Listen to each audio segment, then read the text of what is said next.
So in this video we are going to discuss about the phylum vertebrata.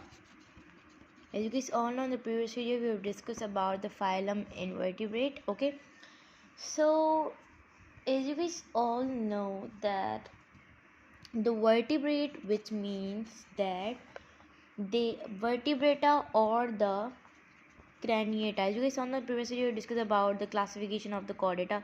There were two classifications: the invertebrate and the invertebrate. Invertebrate was divided into the urochordata and cephalochordata. So we have discussed about the invertebrate. So now we are going to discuss about the vertebrata and their subphylum. So vertebrata or craniata, which means that they are having a proper vertebral column,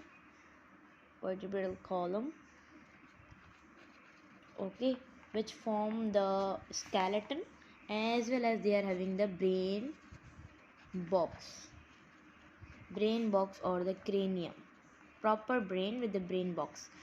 In invertebrate there was not the proper brain box.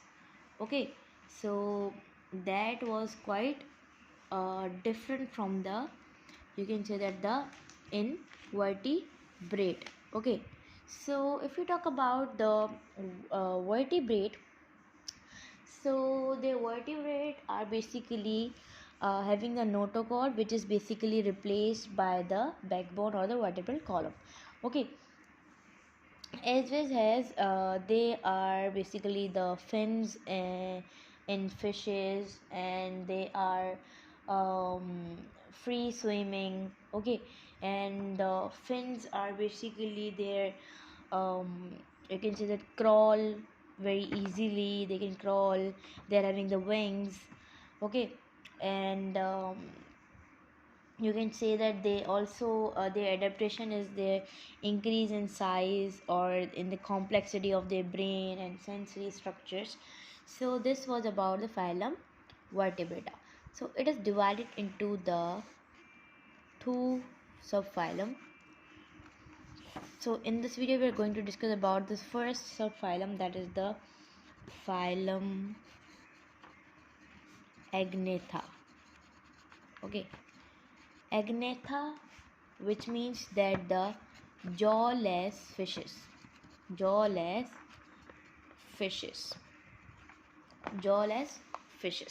Okay, so first of all, if you talk about the jawless fishes, they are having the two subclassification. First is the myxomy, second is the cephalomorphy. Okay, these are the two classes. They are having the 5 to 16 gills. Okay, they are having the 14 gills, or which means 7 in pairs, 14 gills. Okay, they are called the hagfishes. Okay, and they are called the lampreys. So their body basically produce, their slime glands produce the slime. What is slime? Slime is a mucus like a structure. Like if any human is you can say that crawling the fishes, so that fish will produce a slime, and it can easily run from that his hands or her hands. So that is the slime, which is a mucus like structure which is produced by the slime glands. Okay, so this was about the hag fishes, and they are also having the teeth. Okay, but they are having no, they are jawless. They are jawless, which means without jaws, but they are having the teeth. Okay, and they are basically having the soft bone structure, cartilages. They are having the cartilages.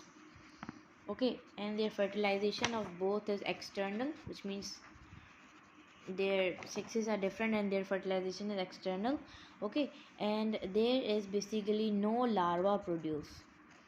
Okay, their larva is not produced, so their development is direct to the adults, and in there the larva produce in the cephalomorphy. Larva produce. Okay, and they both have the skeleton of cartilage, and they're eel like, which means they are having a long structure. They both are having no fins. Okay, they are having no fins at the lateral side, but um, in dorsal or the ventral side they are having the little bit fins. Okay, they are having, both are having, basically you can say that they are both lack of scales, and their body is smooth slimy skin. Okay, so they are without a scale, or their notogod not changed. They are you can say that they are having a vertebral column. Okay, and they are having the circular mouth. We are calling that as a xylostome. Okay, so this was about the phylum agnatha, which are jawless fishes. So that was about the phylum vertebrata. We have discussed about the phylum agnatha with their subphylum. So in the next video we are going to discuss about another phylum of the vertebrata.